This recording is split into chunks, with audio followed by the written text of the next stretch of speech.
এই সুন্দরী মেয়েটিকে তার গ্রামের সবাই ভোগ করতে চায়। মেয়েটির যখন এক গরিব পরিবারে বিয়ে হয়ে যায় তখন সেই গ্রামেরও সবাই তাকে কাছে পেতে চায়। এমনকি গ্রামের জমিদারও তার জন্য পাগল হয়ে যায়। মেয়েটি কি পুরো গ্রামের মানুষ এবং জমিদার হাত থেকে নিজের সম্মান টিকিয়ে রাখতে পেরেছিল, নাকি সবার সামনে নিজের সব বিলিয়ে দিতে হয়? তেমনই এক গল্প নিয়ে থাকছে মুভি কাহিনী গল্পের আজকের আয়োজন।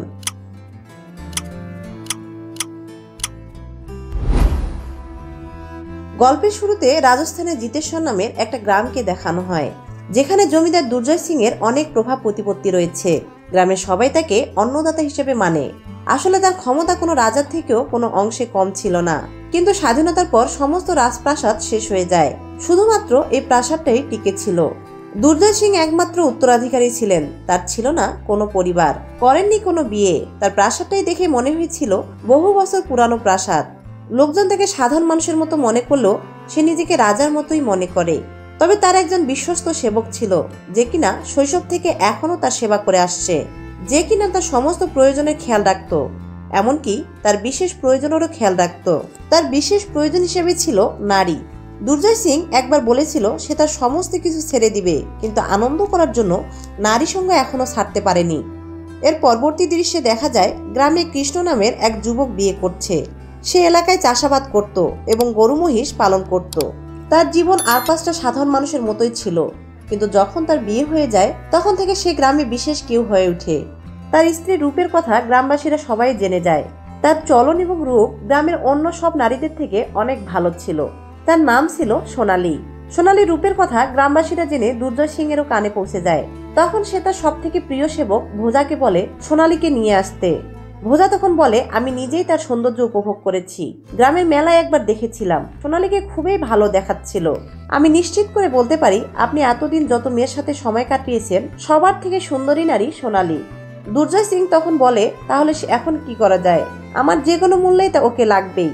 ভোজা তখন বলে, সোনালী গ্রামের আর 2-4টা নারীদের মতো নয়, তাকে কাবু করা মুশকিল। তবে আপনি চিন্তা করবেন না, আপনি সবার অন্নদাতা, আপনার কথা কেউ ফেলতে পারবে না। ভোজার মুখে সোনালী সৌন্দর্যের কথা শুনে তার আর কোনো কাজেই মন বসছিল না, এমনকি অন্য কোনো নারীও তার মনোবাসনা পূরণ করতে পারে না। সোনালী যেন তার চোখের ঘুম উড়িয়ে নিয়েছে। এরপর ভোজা ভাবতে থাকে সে এখন কি করবে, কারণ সোনালীর ব্যাপারে যা বলেছিল সবকিছু অন্যের মুখে শুনে বলেছিল।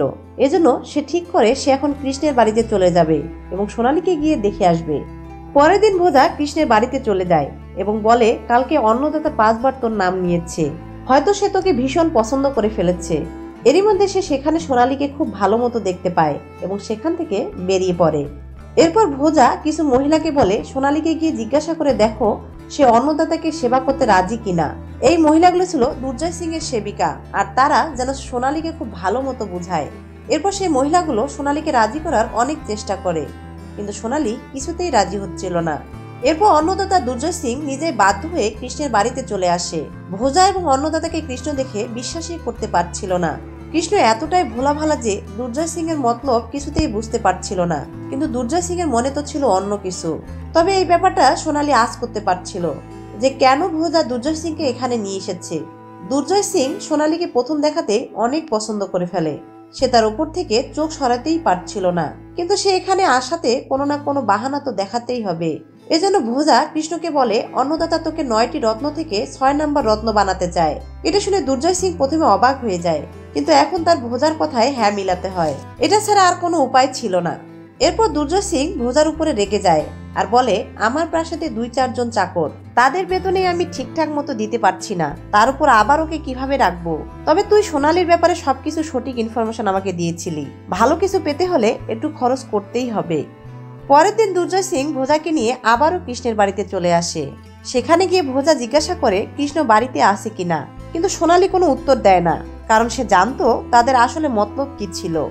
এরপর ভোজা তাকে জোর গলায় বলে, তোমাকে কি বলেছি শুনতে পাওনি?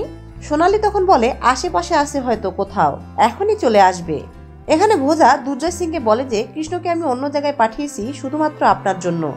এরপরে দুর্জয় সিং সোনালীকে সুন্দর সুন্দর কথা বলে পটানোর চেষ্টা করে, কিন্তু সে কোনো উত্তর দেয় না। তখন ভোজা বলে, সোনালী তোকে তো অন্নদাতা কিছু জিজ্ঞাসা করছে, জবাব দে। তোর স্বামীকে ভালো একটা জবও দিয়েছে, জবটা পেয়ে কৃষ্ণ অনেক খুশি। সোনালী তখন বলে যে আমি আমার বাপের বাড়ি থেকে 2টি গরু এনেছিলাম এবং গরুরা খুব ভালো দুধ দেয়। এটা শুনে দুর্জয় সিং বলে, তাহলে কয়টা বাচ্চা হয়েছে গরুদের? সোনালি বলে সেটা ঠিক মনে নেই। এরপর ভোজা বলে ও তো আশেপাশে মনোযোগ সহকারে দেখে না, কখনো কখনো কিছু জিনিস মন দিয়ে দেখতে হয়। কিন্তু সোনালি এসব কিছু এড়িয়ে সে নিজের কাজ করতে থাকে। ভোজা বলে কৃষ্ণ আসলে বলে দিস স্বয়ং অন্নদাতা তোর ঘরে এসেছিল। এই বলে তারা সেখান থেকে চলে যায়। সেদিন রাতে সোনালি কৃষ্ণকে জিজ্ঞাসা করে, যদি কেউ তোমার থেকে তোমার সব থেকে মূল্যবান জিনিস ছিনিয়ে নেয় তাহলে তুমি তখন কি করবে? কৃষ্ণ বলে, এই গ্রামের এমন কারো সাহস নেই যে আমার জিনিস ছিনিয়ে নেবে। কিন্তু এই কথা তুমি আমাকে কেন জিজ্ঞাসা করছো? সোনালি বলে, না এমনিতে বললাম। কিন্তু কৃষ্ণ তাকে বলে যে কিছু তো একটা হয়েছে, এটা তো এমনি এর আগে কখনো বলনি। কি হয়েছে আমাকে সবকিছু বলো। সোনালি তখন বলে, ভোজা আর দুর্জয় সিংকে ঠিক বলে আমার মনে হচ্ছে না। কৃষ্ণ বলে, কেন? তোমার সাথে ওরা কি করেছে? সোনালি তখন সবকিছু খুলে বলে, আর এটা শুনে কৃষ্ণ অনেক রেগে যায়। তার মানে তোমার উপরে ওই শয়তান দুইটার নজর গেছে। এরপর কৃষ্ণ বিছানা থেকে উঠতে চায়। সোনালি তাকে জিজ্ঞাসা করে, কোথায় যাচ্ছ তুমি? কৃষ্ণ বলে, ওদেরকে বুঝিয়ে দিতে যে অন্যের স্ত্রীর দিকে নজর দিতে হয় না। কিন্তু সোনালি তাকে থামায় আর বলে, উনি হলেন বড়লোক মানুষ আর আমরা ছোটখাটো মানুষ। কৃষ্ণ তখন বলে, আজকে আমি এসব বড়লোক আর ছোট লোক মিটিয়ে দিব। এরপরে কৃষ্ণ সোজা দুর্জয় সিং এর প্রাসাদে পৌঁছে যায়। সে দুর্জয় সিংকে বলে সোনালি শুধুমাত্র তার, আর তার জীবন দিয়ে হলো সে তাকে রক্ষা করবে। তখন দুর্জয় সিং বলে, ঠিক আছে, যেমনটা তোর ইচ্ছা। এটা বলে সে বন্দুক বের করে কৃষ্ণকে মেরে ফেলে। ঠিক তখনই সোনালির ঘুম ভেঙে যায়। আসলে এটা ছিল তার দুঃস্বপ্ন। কিন্তু কৃষ্ণের কি আসলে এতটা সাহস ছিল সে অন্নদাতার সাথে লড়াই করতে পারবে? তবে সোনালির এটা ভেবে ভালো লাগছিল যে তার স্বামী তার জন্য সবকিছু করতে পারে। পরের দিন সকালে আবারও দুর্জয় সিং ভোজাকে নিয়ে কৃষ্ণের বাড়িতে চলে আসে। আজও সোনালি বাড়িতে একাই ছিল। এটাই দুর্জয় সিং এর মোক্ষম সুযোগ, আর সে তার মনোবাসনা পূরণ করতে পারবে। তখন সে সোনালির কাছে যায় আর তাকে জোর করতে শুরু করে। কিন্তু সোনালি তাকে একটা ধাক্কা দিয়ে মাটিতে ফেলে দেয় এবং সে গিয়ে হাতে কোদাল তুলে নেয়। তখন তাদের মধ্যে ভোজা চলে আসে এবং সে সোনালিকে শান্ত করে বলে যে অন্নদাতা তোমাকে ক্ষমা করে দিয়েছে, আর আজকে এখানে যা হয়েছে তা যেন আমাদের তিনজনের মধ্যেই থাকে। সে যেন অন্নদাতার অপমানের কথা কাউকে না বলে, সেটাই সবার জন্য ভালো হবে। এরপরে ভোজা আর অন্নদাতা যখন সেখান থেকে চলে যায়, সোনালি তখন খুবই খুশি হয়ে যায়, কারণ তার মাথা থেকে ওই ভয়টা চলে গেছে। অন্নদাতা আর কখনোই তার ঘরে আসবে না। এরপর কৃষ্ণ যখন বাড়িতে চলে আসে তখন সোনালি খুব খুশি হয়ে সবকিছু তাকে বলে দেয়। কিন্তু কৃষ্ণ তার স্বপ্নে সে সাহসী কৃষ্ণ ছিল না। সে বলে, রাজারা তো এমনই হয়, তাদের সাথে শত্রুতা করা ভালো না। সরকারের সঙ্গে তার সখ্যতা রয়েছে, যদি উনি রেগে যান তাহলে গ্রামে আমাদেরকে এক ঘরে করে দিবে আর আমরা না খেতে পেয়ে মারা যাব। নিজের স্বামীর মুখে এসব কথা শুনে সে প্রচুর ভেঙে পড়ে। সে অন্তত এইটুকু বলতে পারত যে দুর্জয় সিংকে শাস্তি দিয়ে সে খুব ভালো কাজ করেছে। তবে সে রাতে ভাবতে থাকে কৃষ্ণের মধ্যে নিভে যাওয়া আগুন জ্বালানো সম্ভব, তবে সে কাকতারুয়া থেকে আসল হিরোতে পরিণত হবে। তবে সোনালি একটা প্ল্যান তৈরি করে। এরপরে একদিন তাদের মহিষের প্রসবে একটা সমস্যা দেখা দেয়। তখন কৃষ্ণের মা বলে যে ভোজাকে ডেকে নিয়ে আসতে, কারণ আশেপাশের সমস্ত গ্রামের মধ্যে একমাত্র ভোজাই এটার সমাধান দিতে পারবে। এরপরে ভোজা মহিষটাকে সুস্থ করে দিয়ে যখন হাত ধুতে আসে তখন ভোজা সোনালিকে লাইন মারার চেষ্টা করে, আর সোনালি এটাই চেয়েছিল। সে তখন বলে ভোজা যেন 3 দিন পর রাতে এখানে দেখা করে। এটা শুনে ভোজা তো নিজের কানকে বিশ্বাসই করতে পারছিল না যে সোনালি তাকে অফার করছে। এরপর ভোজা মনের আনন্দে নিজের বাড়িতে চলে যায়, আর তার এক একটা দিন যেন এক একটা বছরের সমান। সে সোনালির জন্য অপেক্ষা করতেই পারছিল না। সোনালি তাকে দেখা করতে বলেছে, এ কথা দুর্জয় সিংকে জানায় না। অবশেষে 3 দিন পরে ভোজা সোনালিদের গোয়ালে পৌঁছে যায়, আর পরিকল্পনা অনুযায়ী সোনালি সেখানে কৃষ্ণকে ডেকে পাঠিয়েছিল যাতে তাদের দুজনকে একসাথে দেখে কৃষ্ণের মধ্যে সেই আগুনটা জ্বলে ওঠে। কিন্তু কৃষ্ণ এদিকে আসতে দেখে ভোজা একটা ঝোপের মধ্যে লুকিয়ে থাকে। কিন্তু কৃষ্ণ সেখানে আসার পর সোনালির চালচলন দেখে বুঝতে পারে যে এখানে কেউ আছে, আর সোনালিও এটাই চাইছিল। কৃষ্ণ তখন ঝোপের মধ্যে ভোজাকে দেখতে পায় আর জিজ্ঞাসা করে, কি রে তুই এখানে কেন? ভোজা তখন বলে, তুই কি জানিস সরকারের কাছে কেউ তার নামে অভিযোগ করেছে? তুই নাকি অতিরিক্ত দুধের লোভে গরুকে ওষুধ মিশিয়ে খাওয়াচ্ছিস। আমি লুকিয়ে লুকিয়ে এটাই দেখতে আসলাম। এখানে এসে দেখতে পেলাম তুই আসলে সেটাই করছিস। এখন বল আমি কি করব? কৃষ্ণ তখন বলে, সরকারের নিয়ম কানুন তো আমি ঠিক জানি না, আজকের মতো আমাকে ক্ষমা করে দে। ভোজা কৃষ্ণকে এভাবে ভুলভাল বুঝিয়ে সেখান থেকে কেটে পড়ে। এরপর বাসায় আসার সময় সোনালি কৃষ্ণকে বলে, আচ্ছা ভোজাকে এইভাবে দেখে তোমার কি একটুও সন্দেহ হয়নি? কৃষ্ণ তখন বলে, আরে ভোজা তো আমার বন্ধু, নিজের ভাইয়ের মতো, তোমার মনে যা আসছে ওইসব ভুলে যাও। পরের দিন ভোজা যখন আবারও সোনালির কাছে আসে, সোনালি তখন তাকে তাদের আম বাগানে দেখা করতে বলে। সেই বাগানে সচরাচর কেউ যায় না। এরপর ভোজা যখন সেখানে যায়, সোনালী তখন আবারও বাহানা বানিয়ে কৃষ্ণকে সেখানে ডেকে নেয় এবং ইশারা করে ভোজাকে দেখিয়ে দেয়। এরপর কৃষ্ণ যখন তাকে জিজ্ঞাসা করে, আরে ভোজা তুই এখানে কেন, ভোজা তখন তাকে আবারও বানানো শুরু করে দেয় আর বলে, আগে তুই হাত উঁচু কর, আজকে চন্দ্রগ্রহণ, তাও তুই জানিস না। মন্দিরের পুরোহিত আমাকে বলেছে যে আম পাতা নিয়ে যেতে, চন্দ্রগ্রহণের পূজা করবে। এসব বলে ভোজা আবারও কৃষ্ণকে ফাঁকি দিয়ে সেখান থেকে চলে যায়। এরপরে ভোজার কোনোদিনই ভালো যাচ্ছিল না, সে সবসময় সোনালীকে কাছে পেতে চাইতো। কয়েকদিন পর সোনালী তাকে তাদের রান্নাঘরে আসতে বলে। পরের রাতে সবার চোখে ফাঁকি দিয়ে ভোজা কৃষ্ণদের রান্নাঘরে চলে যায়। সোনালীও তাকে দেখার পর রান্নাঘরে চলে আসে, কিন্তু যখনই ভোজা তাকে পিছন থেকে জড়িয়ে ধরবে তখনই সোনালী ইচ্ছা করে একটা বাটি নিচে ফেলে দেয়।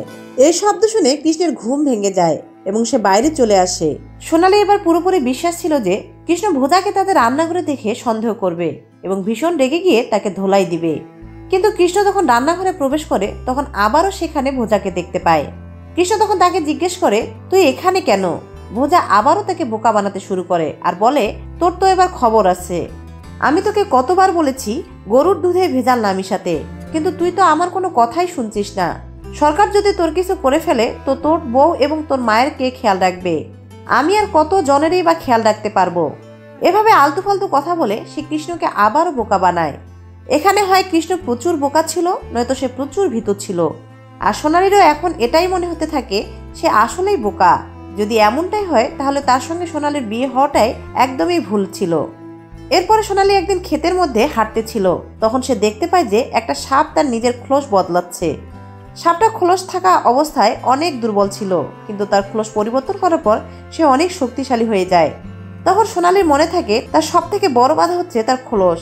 সে যদি নিজের খোলস বদলাতে পারে তাহলে সে সব থেকে শক্তিশালী হয়ে যেতে পারবে আর এই বিপদ থেকে নিজেকেও মুক্ত করতে পারবে। এরপরে আরো একদিন সোনালী ভোজাকে ডেকে পাঠায় আর সোনালী তাকে নিজের উঠানে ডাকে। রাতের বেলা সে সাদা চাদর জড়িয়ে শোবে। ভোজা তখন রাজি হয়ে যায়, সে সোনালীর জন্য সবকিছু করতে পারে, এমনকি তার অন্নদাতার সঙ্গেও বিশ্বাসঘাতকতা করেছে। এদিকে দুর্জয় সিংয়ের অবস্থাও খুব খারাপ। সে সোনালীকে ভাবতে ভাবতে দিন থেকে রাত কাটিয়ে দেয়। সে সবসময় মদ্যপান করতে থাকে। এরপর রাতের বেলা ভোজা একটা গোলাপ ফুল নিয়ে সোনালীর উঠানে চলে আসে আর সোনালীর কথা মতো সাদা চাদরটা উঠায়। সোনালী তখন জোরে চিৎকার দিয়ে উঠে। পাশে শুয়ে থাকা কৃষ্ণ ঘুম থেকে জেগে উঠে। কৃষ্ণ বলে, ভোজা তুই এখানে কি করছিস? ভোজা তখন বলে যে, আমি ভেবেছিলাম তুই এখানে শুয়ে আছিস, তাই চাদরটা টেনেছি, আমি তীর্থে যাচ্ছি, তুই কি যাবি আমার সঙ্গে? ভোজা কৃষ্ণকে এভাবে আবারও বোকা বানানোর চেষ্টা করে। কৃষ্ণ বলে, এত রাতে কেন, তোর আগেই বলা উচিত ছিল। তখন ভোজা বলে, আরে তুই কি জানিস না তীর্থে যাওয়ার জন্য আগে কোনো পরিকল্পনা করতে হয় না, যখনই ইচ্ছা তখনই বেরিয়ে যেতে হয়, আর কাউকে না জানিয়ে গেলে তখনই মনের বাসনা দ্রুত পূর্ণ হয়। কৃষ্ণ তখন বলে, তাহলে তো আর তীর্থে যাওয়া হচ্ছে না, কারণ সোনালী তো জেনে গিয়েছে তুই তীর্থে যাচ্ছিস। এরপর ভোজা সেখান থেকে চলে যায় আর ভোজা এখানে বুঝতে পারে যে সোনালী বারবার তার সাথে প্রেমের নাটক করছে। এদিকে কৃষ্ণ সোনালীকে বলে যে, ভালোই হয়েছে ভোজা তোমার চাদর উঠিয়েছে, তা না হলে আমাকে এখন তীর্থে যেতে হতো। এগুলো কথা শুনে সোনালী অনেক হতাশ হয়ে যায় আর ভাবে কৃষ্ণের মধ্যে সে যেটা খুঁজছে সেটা তো ভোজার মধ্যে আছে। প্রত্যেকবার সে ঝুঁকি নিয়ে তাকে যেখানেই ডাকতো আর ভোজা সেখানেই চলে আসতো। আমার প্রতি তার প্রেম হয়তো সত্য হবে। এরপর সোনালী সবসময় ভোজাকে নিয়ে ভাবতে থাকে। এজন্য সে সিদ্ধান্ত নেয় যে সে ওই সাপটার মতোই নিজের খোলস পরিবর্তন করবে, যেখানে সে নিজের খুশি মতো চলতে পারবে। অন্যদিকে দুর্জয় সিং অধিক মদ্যপান করে প্রায় পাগলের মতো হয়ে গিয়েছে। এদিকে ভোজাও হৃদয় ভাঙা আর্তনাদ করছে। এরপর সে ভাবে আবারও দুর্জয় সিং এর কাছে চলে যাবে এবং ক্ষমা চাইবে। কয়েকদিন পর এক রাতে দেখা যায় যে বাইরে প্রচুর বৃষ্টি হচ্ছে। সোনালী ঘর থেকে বেরিয়ে আসে আর সে তার মঙ্গলসূত্র, শাখা সিঁদুর সবকিছু খুলে ফেলে। সে পুরোপুরি বস্ত্রহীন হয়ে যায় এবং সোজা গিয়ে ভোজার রুমে চলে যায়। সোনালী তার নিজের মান সম্মান ত্যাগ করে ভোজার দরজায় যখন চলে আসে তখন শুনতে পায় ভোজা অন্য একটা মেয়ের সঙ্গে কথা বলছে। এটা শুনে সে আরো বেশি ভেঙে পড়ে। সে চাইলেই এখন ঘুমন্ত স্বামীর কাছে ফিরে যেতে পারে, কিন্তু সে আবার ভীতু স্বামীর কাছে যেতে চায় না। এরপর সে ওই অবস্থায় গ্রামের রাস্তায় কোথাও হারিয়ে যায়। আর মুভিটা এখানেই শেষ হয়ে যায়। আসলে একজন নারী তার স্বামীর কাছ থেকে ভালোবাসার পাশাপাশি সাহসটাও আশা করে। যে মানুষটার সাথে সারা জীবন কাটিয়ে দিবে সেই মানুষটাই যদি ভীতু হয়ে থাকে তাহলে মেয়েটি কার কাছে দাঁড়াবে? মেয়েটিকে বিপদে কে উদ্ধার করবে? পুরুষ মাত্রই যেমন দায়িত্বশীল হতে হয় তেমনই হতে হয় সাহসী। তো বন্ধুরা, আজকের গল্পটি আপনাদের কেমন লেগেছে গল্পটি একটি সাদামাটা হলেও আমাদের সমাজের পুরুষদের জন্য খুব ভালো একটা মেসেজ দিয়ে যায়। আপনি আপনার মূল্যবান মতামত অবশ্যই কমেন্ট করে জানাবেন। ভিডিওটি ভালো লাগলে আমাদের এই ছোট চ্যানেলটি সাবস্ক্রাইব করতে পারেন। এতক্ষণ ভিডিওটি দেখার জন্য আপনাকে অসংখ্য ধন্যবাদ। ভালো থাকবেন।